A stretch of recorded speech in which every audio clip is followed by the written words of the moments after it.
सत श्री अकाल। India plus USA देख रहे सारे दर्शकों का मैं अमनप्रीत कौर स्वागत करती हाँ। धक्केशाही बर्दाश्त नहीं की जाएगी, राजा वड़िंग। केजरीवाल ने कही है वड्डी गल। आप सरकार के खोखले दाव्यां दी पोल खुली अकाली दल। सानू रूस से वध तो वध पाबंदियां लगानियां चाहिदियां हन, चैलेंज कई। पिंड झेड़ूपुर विच छप्पड़ा ते पार्क का निर्माण किया। आओ शुरुआत करते हैं आज की इस पहली वड्डी खबर तो। धक्केशाही बर्दाश्त नहीं की जाएगी, राजा वड़िंग।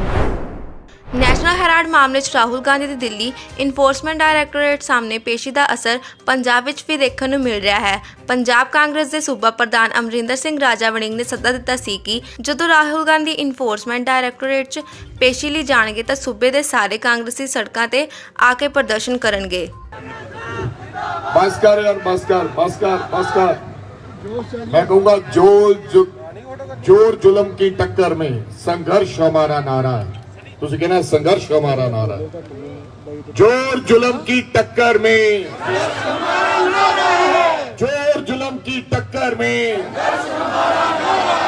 बीजेपी सरकार, बीजेपी सरकार, नरेंद्र मोदी, नरेंद्र मोदी, बीजेपी दी इलेक्शन मैनेजमेंट एजेंसी, बीजेपी दी इलेक्शन मैनेजमेंट एजेंसी, ये ईडी हुण मैनेजमेंट एजेंसी रह गई इलेक्शन। सो अज दे इस धरने विच कांग्रेस पार्टी दे परिवार दे जलंधर दे वख-वख पिंडां तो और शहर दे वार्डां तो आए हुए कांग्रेस पार्टी दे साथीगण और मेरे बहुत ही सत्कारयोग सारे ही कांग्रेस पार्टी दे साबका मंत्री साहबान, मौजूदा एमएलए साहबान, जिला कांग्रेस कमेटी दे प्रधान साहबान और कांग्रेस कमेटी दे अहुदेदार साहबान, सब तो पहला मैं थोड़ा दिल दिया गहराइयां चो धन्यवाद करना चाहना कि अज तुसी संघर्ष वास्ते, लड़ाई लड़ने वास्ते छोटे जे सदे ते अज इत्थे पहुंचे हो। मैं कांग्रेस पार्टी का प्रधान होने के नाते मैं आप सब का बहुत बहुत धन्यवाद करता हाँ। और अज की जिहड़ी लड़ाई है, बेशक अज कांग्रेस पार्टी दे साडे लीडर राहुल गांधी जी दे जिहड़ा उन्होंने ईडी ने सम्मन किया है, अज दा ये धरना और मुतलक है। लेकिन मैनू लगता है कि ये नवी आजादी की लड़ाई है और हुण सानू सारिआं नूं ये लड़ाई आने वाले समय च लड़नी पवेगी। अंग्रेजां दे नाल तां कांग्रेस पार्टी ने लड़ाई लड़ी, इस देश नूं आजाद करा के दिता, क्योंकि सानू पता सी कि साडा दुश्मन बाहरी है, अंग्रेज हुक्मरान है। प्रस लोगों के नाल, साडे ही देश के जम्मे लोगों के नाल साडी लड़ाई है। यह विचारधारा की लड़ाई है दोस्तों। पिछले 8.5 वरियां दरमियान कांग्रेस पार्टी की सोच नूं दबाउण की कोशिश की जा रही है। कांग्रेस पार्टी नूं सोच नूं मारन की कोशिश की जा रही है।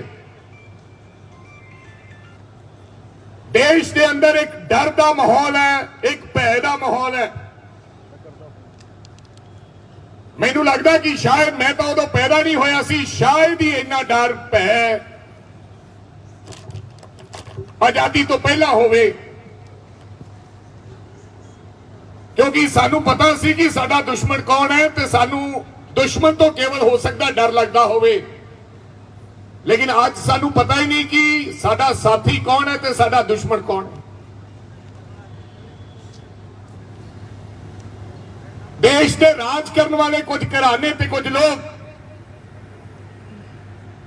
जिहड़े देश नूं प्यार नहीं करते, ना किसी देश के प्रति उन्हां दी कोई सोच है, ना ही कोई जनता के प्रति लगाव है, ना ही कोई देश नूं उच्चा चुकन दी अगे लेके जाने की सोच है। अज दी सत्ताधारी पार्टी भाजपा ने एक ही सोच आपके मन में बनाई है, वो ये है कि कांग्रेस पार्टी की लीडरशिप नूं किवें खत्म करना है, गांधीवादी इस सोच नूं किवें खत्म करना है।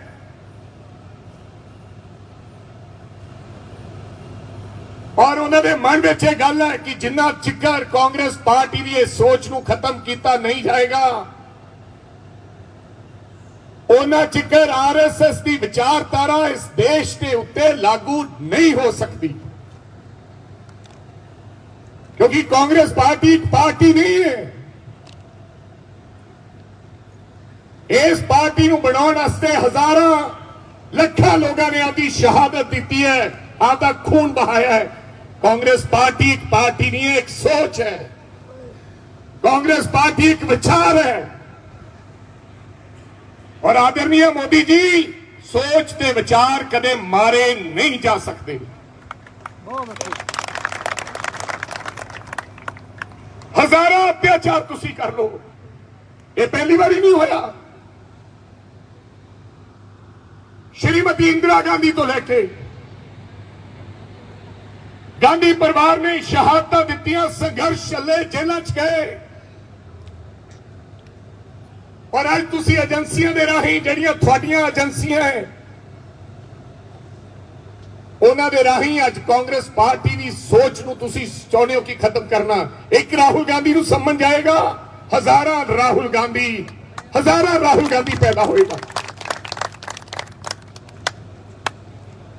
जे राहुल गांधी नूं कुछ होएगा तो हजारों लोग राहुल गांधी तैयार करके गया नीचे। कांग्रेस पार्टी थोड़े नाल हमेशा लड़ती रहेगी,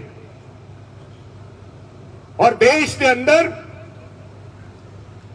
भाजपा की सोच नूं, आरएसएस की सोच नूं लागू नहीं होने देगी।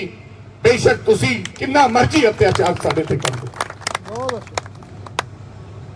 थोड़ा की विचार है? तुसी तो दुनिया जिस व्यक्ति नूं मनदी है, राष्ट्रपिता महात्मा गांधी की लोग गल करते हैं, दुनिया के लोग राष्ट्रपिता महात्मा की गल करते हैं, ते तुसी थोड़ी सोच, आरएसएस की सोच, वो नथू गोडसे की गल कर दी।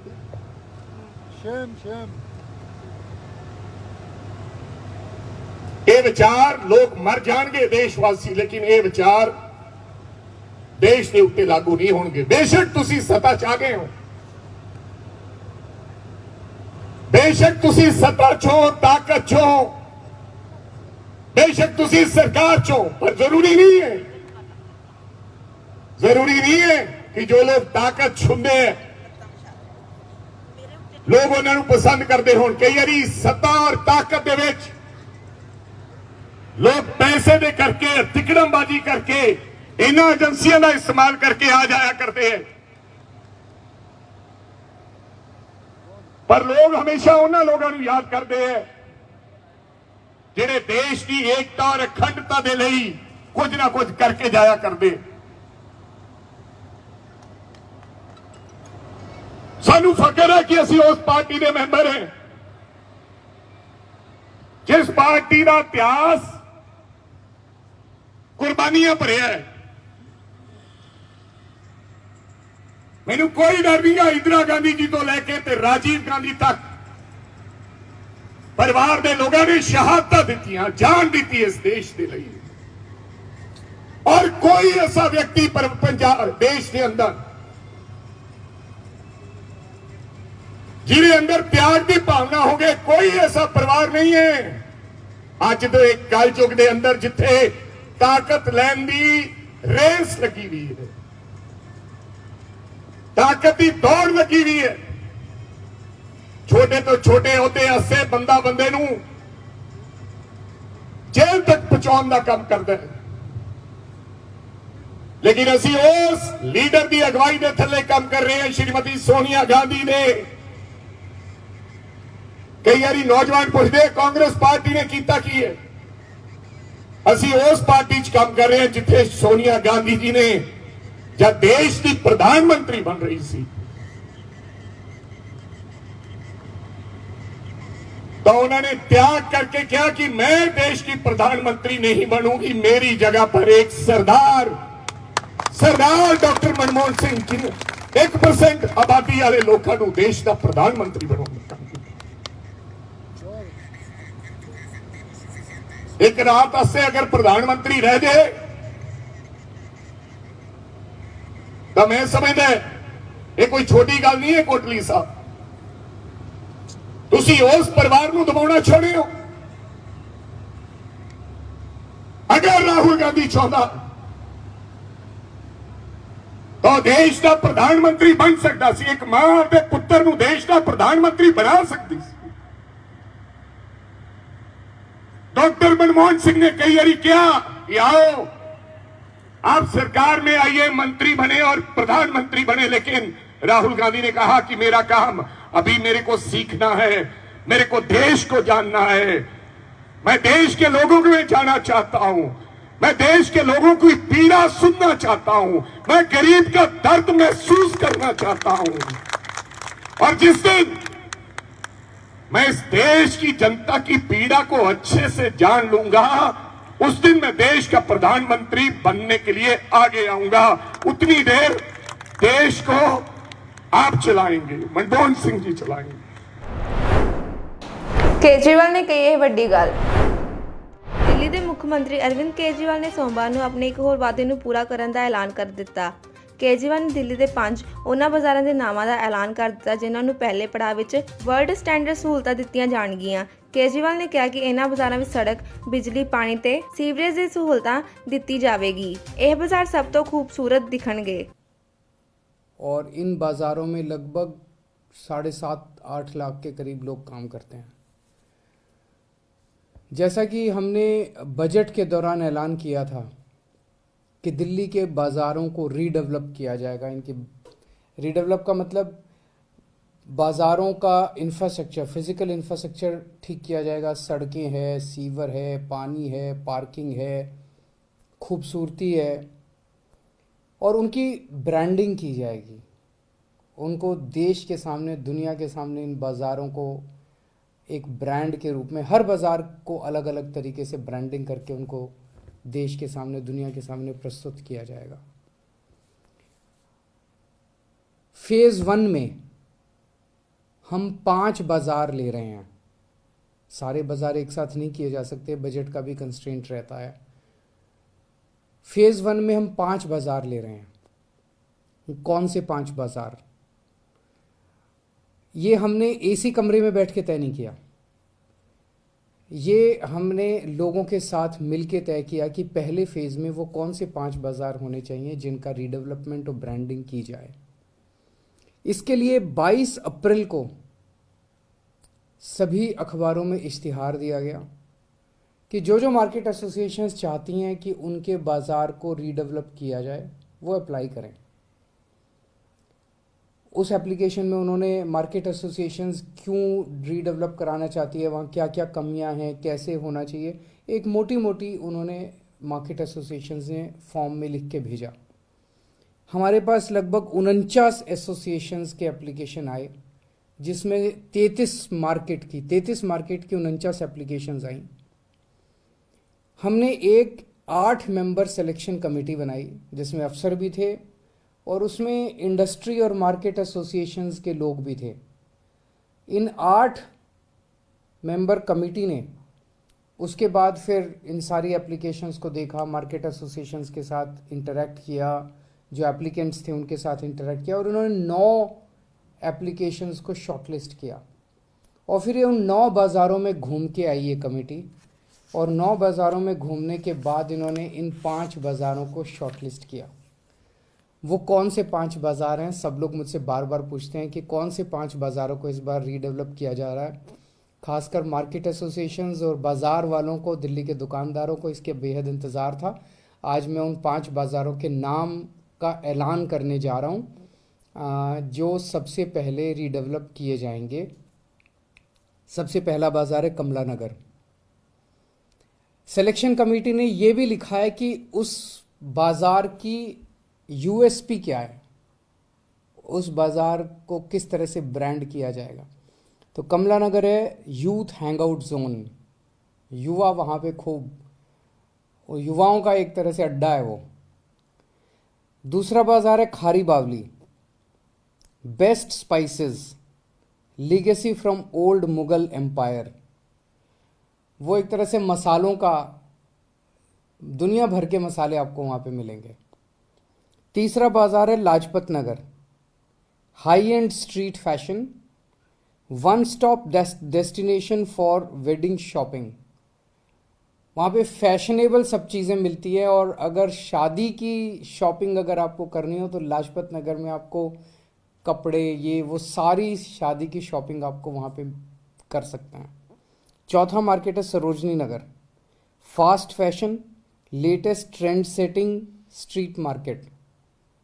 और पांचवा मार्केट है Kirti Nagar, one stop shop for furniture and household decor. सब जानते हैं कीर्ति नगर फर्नीचर की सबसे बड़ी मार्केट है। तो सबसे पहले इन 5 बाज़ारों की मार्केट एसोसिएशंस को, सभी दुकानदारों को, लोगों को मैं बहुत बहुत बधाई देता हूं जो इनके ये 5 मार्केट चूज़ की गई। इसका मतलब ये नहीं है कि बाकी मार्केट्स को नहीं करेंगे। फर्स्ट फेज़ में इन 5 को कर रहे हैं, धीरे धीरे दिल्ली की सारी मार्केट्स को हम वर्ल्ड स्टैंडर्ड बनाने जा रहे हैं। अगला स्टेप क्या है? अगला स्टेप है अब एक डिज़ाइन कंपटीशन रख रहे हैं, किस मार्केट को कैसे डेवलप किया जाए। देश के सबसे बेहतरीन डिज़ाइनर्स और देश के सबसे बेहतरीन आर्किटेक्ट्स इस डिज़ाइन कंपटीशन में पार्टिसिपेट करेंगे।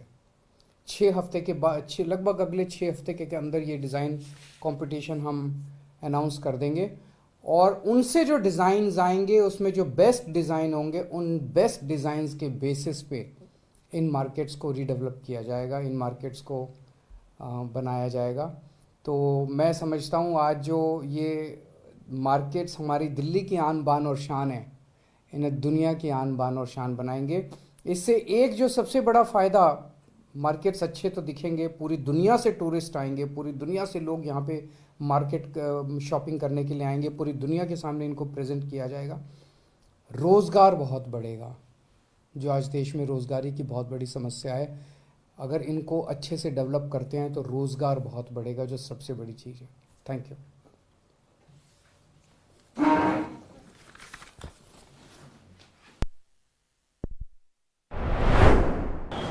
ਆਪ ਸਰਕਾਰ ਦੇ ਖੋਖਲੇ ਦਾਅਵਿਆਂ ਦੀ ਪੋਲ ਖੁੱਲੀ ਅਕਾਲੀ ਦਲ। ਪੰਜਾਬ ਦੇ ਮੁੱਖ ਮੰਤਰੀ ਭਗਵੰਤ ਮਾਨ ਦੀ ਅਗਵਾਈ ਵਾਲੀ ਆਮ ਆਦਮੀ ਪਾਰਟੀ ਵੱਲੋਂ ਕਿਸਾਨਾਂ ਨੂੰ ਮੂੰਗੀ ਦੀ ਫਸਲ ਤੇ MSP ਦੇਣ ਦਾ ਵਾਅਦਾ ਕੀਤਾ ਗਿਆ ਸੀ। ਸਰਕਾਰ ਵੱਲੋਂ 7,295 ਰੁਪਏ ਪ੍ਰਤੀ ਕੁਇੰਟਲ ਦੇ ਰੇਟ ਨਿਰਧਾਰਿਤ ਕੀਤੇ ਗਏ ਸੀ, ਪਰ ਕਿਸਾਨ ਦੀ ਮੂੰਗੀ ਦੀ ਫਸਲ ਤੈਅ ਰੇਟ ਮੁਤਾਬਕ ਨਹੀਂ ਵਿਕ ਰਹੀ ਸੀ, ਜਿਸ ਕਾਰਨ ਉਹਨਾਂ ਨੂੰ ਬਹੁਤ ਪਰੇਸ਼ਾਨੀਆਂ ਹੋ ਰਹੀਆਂ ਹੈ। ਰੋਸ ਵੱਲੋਂ ਕਿਸਾਨਾਂ ਵੱਲੋਂ ਮੁੱਖ ਮੰਤਰੀ ਦੇ ਗ੍ਰਹਿ ਜ਼ਿਲ੍ਹੇ ਵਿੱਚ ਧਰਨਾ ਦਿੱਤਾ ਗਿਆ। ਮੁੱਖ ਮੰਤਰੀ ਸਾਹਿਬ ਭਗਵੰਤ ਮਾਨ ਜੀ ਨੇ ਬਹੁਤ ਵੱਡੇ ਦਮਗਜ ਮਾਰੇ ਕਿ ਮੂੰਗੀ ਦੀ ਖਰੀਦ ਪੰਜਾਬ ਸਰਕਾਰ ਆਪ MSP ਤੇ ਕਰੇਗੀ। ਬਹੁਤ ਵੱਡੇ ਇਸ਼ਤਿਹਾਰ ਵੀ ਦਿੱਤੇ, ਪਰ ਅੱਜ ਉਹਨਾਂ ਦੇ ਆਪਣੇ ਜ਼ਿਲ੍ਹੇ ਦੇ ਵਿੱਚ ਸੁਨਾਮ ਦੇ MLA ਸਾਹਿਬ ਦੇ ਘਰ ਦੇ ਸਾਹਮਣੇ ਟਰਾਲੀਆਂ ਲਾ ਕੇ ਕਿਸਾਨ ਧਰਨਾ ਦੇ ਰਹੇ ਸੀ ਕਿ ਮੂੰਗੀ ਨੂੰ ਕੋਈ ਪੁੱਛ ਨਹੀਂ ਰਿਹਾ। ਜਿਹੜੀਆਂ ਸਪੈਸੀਫਿਕੇਸ਼ਨਾਂ ਨੇਫਡ ਨੇ ਫਿਕਸ ਕੀਤੀਆਂ ਉਹਨਾਂ ਦੇ ਉੱਤੇ ਮੂੰਗੀ ਖਰੀਦੀ ਨਹੀਂ ਜਾ ਰਹੀ। 13 ਨੰਬਰ ਦੀ ਜਾਰੀ ਪਹਿਲਾਂ ਲਾ ਕੇ ਤੇ ਉਹਨੂੰ ਚੈੱਕ ਕੀਤਾ ਜਾਂਦਾ, ਜਿਹਦੇ ਵਿੱਚ 70% ਮੂੰਗੀ ਜਿਹੜੀ ਆ ਉਹ ਫੇਲ ਹੋ ਰਹੀ। ਮੂੰਗੀ ਦੇ ਰੰਗ ਨੂੰ ਪਸੰਦ ਨਹੀਂ ਕੀਤਾ ਜਾ ਰਿਹਾ। ਆੜ੍ਹਤੀਆਂ ਨੂੰ ਖਰੀਦ ਚੋਂ ਬਾਹਰ ਕੱਢਿਆ ਗਿਆ, ਔਰ ਖਮਿਆਜਾ ਉਹਦਾ ਪੰਜਾਬ ਦਾ ਕਿਸਾਨ ਭੁਗਤ ਰਿਹਾ। ਮੁੱਖ ਮੰਤਰੀ ਸਾਹਿਬ, ਤਰਸ ਕਰੋ ਕਿਸਾਨੀ ਤੇ। ਤੁਹਾਡੇ ਕਰਕੇ ਉਹਨਾਂ ਨੇ ਮੂੰਗੀ ਬੀਜੀ ਸੀ, ਅੱਜ ਤੁਹਾਡੇ ਜ਼ਿਲ੍ਹੇ ਵਿੱਚ ਇਹ ਹਾਲ ਹੈ ਤੇ ਬਾਕੀ ਕੀ ਹੋਏਗਾ? ਗਰੰਟੀ ਤੁਸੀਂ ਦਿੱਤੀ ਸੀ, ਆਪ ਸਰਕਾਰ ਜਿਹੜੀ ਹੈ ਕੰਡੀਸ਼ਨਰ ਰਿਲੈਕਸ ਕਰਕੇ ਤੇ ਮੂੰਗੀ ਦੀ ਖਰੀਦ ਕਰੇ। ਸਾਨੂੰ ਰੂਸ ਤੇ ਵੱਧ ਤੋਂ ਵੱਧ ਪਾਬੰਦੀਆਂ ਲਗਾਉਣੀਆਂ ਚਾਹੀਦੀਆਂ ਹਨ, ਚੈਲੰਜ ਕਹੀ।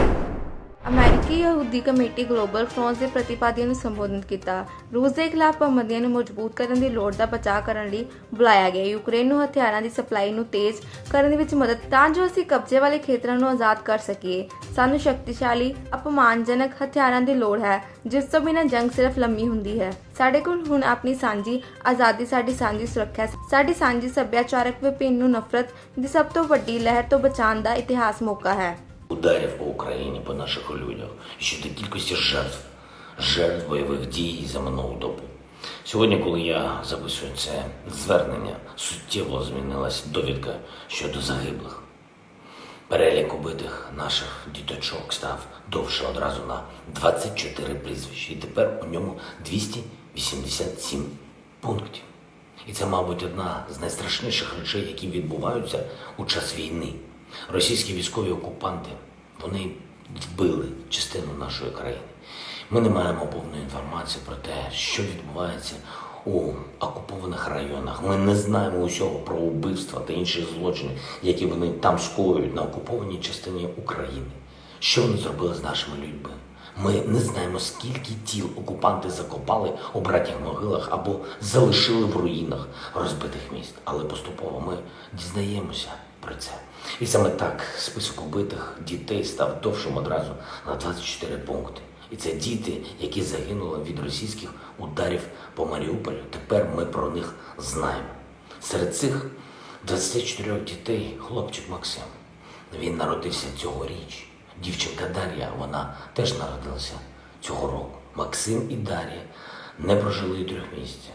Вони загинули разом з батьками, коли їх усіх засипало в підвалі звичайного житлового будинку, на який російський літак скинув бомбу. Скажіть мені, чому це відбувається у 22-му році? Це ж не 1940-ві роки.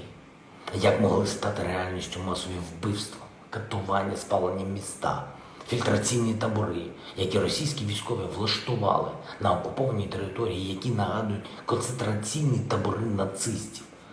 Нацистів.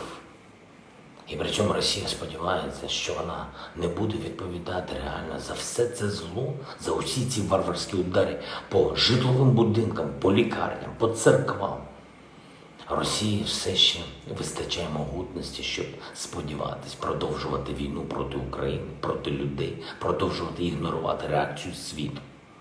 Пані та панове, я знаю, що ви допомагаєте нашій державі дуже серйозно. Але я прошу вас ще подвоїти зусилля, щоб зупинити російську ненависть до людства. Так само ненависть є тією рушійною силою, завдяки якій ще продовжується ця російська війна проти України і проти свободи в Європі, у світі. Ненависть до українського, до культури української, до історії України і до того, що попри всі жахи, які були у минулому, Україна залишилась доброю, відкритою країною для різних культур. Різноманіття – це важлива характеристика України. Що залишиться від цієї відкритості? Скажіть мені, від цього мирного співжиття різних народів. Російські снаряди спалюють в Україні навіть російські ж церкви. Російська армія знищувала громади, в яких століттями проживала грецька спільнота. Кримські татари на окупованому півострові зазнають репресій. Найбільше.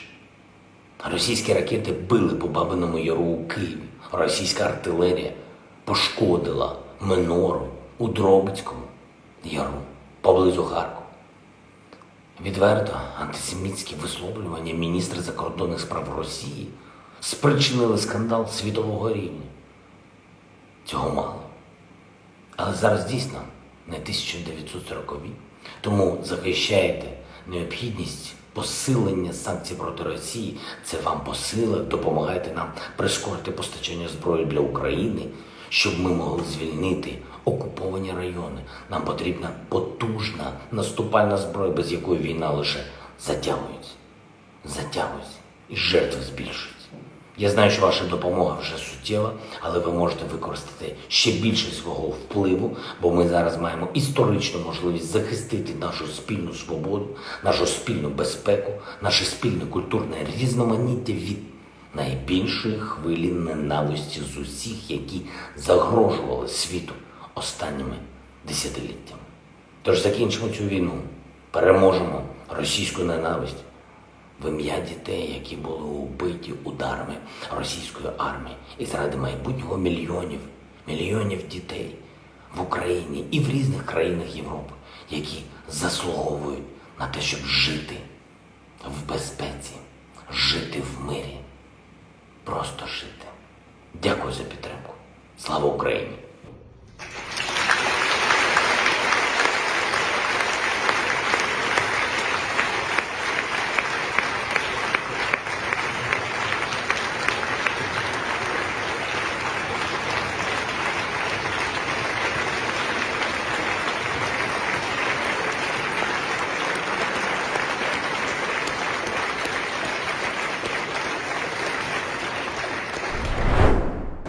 ਪਿੰਡ ਝੇੜੂਪੁਰ ਵਿੱਚ ਛੱਪੜਾਂ ਤੇ ਪਾਰਕ ਦਾ ਨਿਰਮਾਣ ਕੀਤਾ।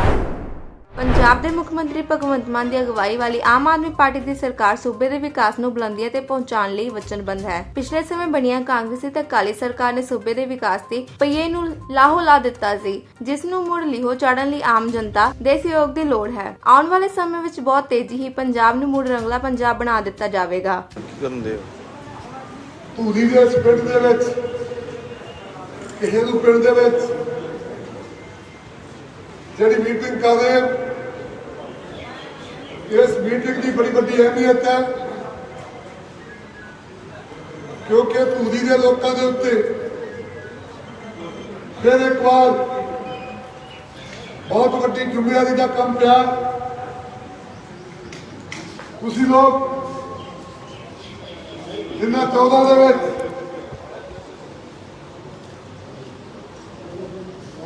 ਬਹੁਤ ਵੱਡਾ ਇਤਿਹਾਸ ਰਚਿਆ ਸੀਗਾ, ਤੁਸੀਂ ਉਸ ਸਮੇਂ ਸਰਦਾਰ ਭਗਵੰਤ ਸਿੰਘ ਮਾਨ ਜੀ ਨੂੰ ਲੋਕ ਸਭਾ ਦਾ ਮੈਂਬਰ ਚੁਣਿਆ। ਤੁਸੀਂ ਇੱਕ ਦੀਵਾ ਬਾਲਿਆ ਉਦੋਂ ਆਮ ਆਦਮੀ ਪਾਰਟੀ ਦਾ, ਜਿਹਦਾ ਚਾਨਣ ਸਾਰੇ ਪੰਜਾਬ ਦੇ ਵਿੱਚ ਪਿਆ।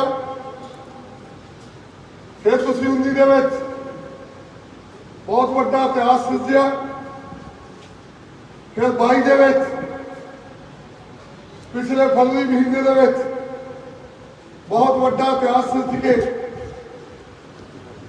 ਪੰਜਾਬ ਦੇ ਅੰਦਰ ਇੱਕ ਨਵੀਂ ਫਿਰਤ ਪਾਈ ਹੈ।